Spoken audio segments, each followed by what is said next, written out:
नमस्कार दोस्तों, आप सभी का स्वागत है वंदे भारत न्यूज में। मैं हूं आपके साथ साक्षी गुप्ता। ये बढ़ते हैं कुछ खास खबरों के साथ। भाजपा शासन को जनता ने कांग्रेस सरकार की विफलताओं के बाद इस विश्वास के साथ चुना था कि प्रदेश में सुशासन, पारदर्शिता और विकास का नया युग आरंभ होगा।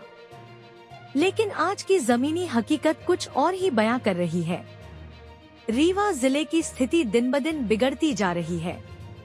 कानून व्यवस्था नाम मात्र की रह गई है, जबकि अपराधी बेखौफ होकर सड़कों पर अराजकता फैला रहे हैं।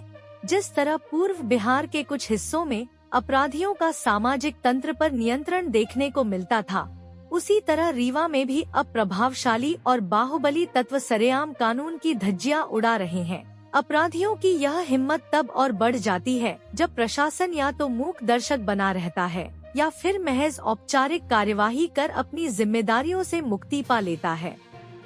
प्रदेश सरकार के अंतर्गत आने वाले कई महत्वपूर्ण विभाग जैसे खनिज, राजस्व, परिवहन, खाद्य, पुलिस, सहकारिता आदि अपने मूल कर्तव्यों से भटकते नजर आ रहे हैं। आज स्थिति यह है कि अगर किसी सरकारी विभाग की वाहन सड़क पर दौड़ रही है तो आमजन को संदेह होता है कि उसमें कहीं न कहीं भ्रष्टाचार, अवैध वसूली या बिचौलियों की संलिप्तता है। विशेष रूप से परिवहन और आबकारी विभागों की कार्यप्रणाली पर लगातार गंभीर आरोप लग रहे हैं। सड़कों पर खुलेआम अवैध वसूली हो रही है, वहीं आबकारी विभाग के अधिकारी कथित रूप से अपनी मनमर्जी से कार्य कर रहे हैं।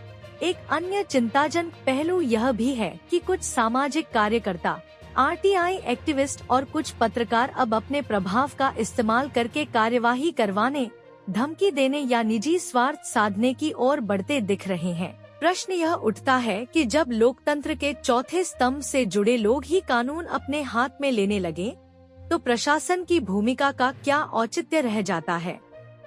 क्या रीवा जिला प्रशासन और खुफिया विभाग अब इन तथाकथित जन प्रतिनिधियों के सामने नतमस्तक हो चुका है? ग्राम पंचायत लोरी का एक ताजा मामला इसकी जीती जागती मिसाल है। प्रधानमंत्री ग्राम सड़क योजना के तहत निर्माण कार्य में लगी जेसीबी मशीन पर कथित रूप से हमला किया गया। 2 दिन पूर्व मुरम खदान की जांच के बाद अज्ञात लोगों द्वारा जेसीबी को क्षतिग्रस्त किया गया। वाहन चालक और मालिक ने इस घटना की रिपोर्ट गढ़ थाने में दर्ज कराई, जिसके बाद पुलिस ने चालक को चिकित्सा परीक्षण हेतु सामुदायिक स्वास्थ्य केंद्र भेजा है। इस हमले के पीछे किसका हाथ था? क्या यह किसी दबाव समूह या रसूखदार व्यक्ति की शह पर हुआ, या फिर यह आपसी प्रतिद्वंद्विता थी? इन सभी सवालों के जवाब अभी सामने आना बाकी हैं। लेकिन यह स्पष्ट है कि ऐसी घटनाएं कानून व्यवस्था की पोल खोल रही हैं।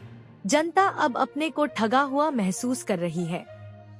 जिस सरकार से लोगों को उम्मीदें थी कि वह विकास और सुरक्षा का वातावरण बनाएगी, वही सरकार अब भ्रष्टाचार और अराजकता के आरोपों में घिरती जा रही है।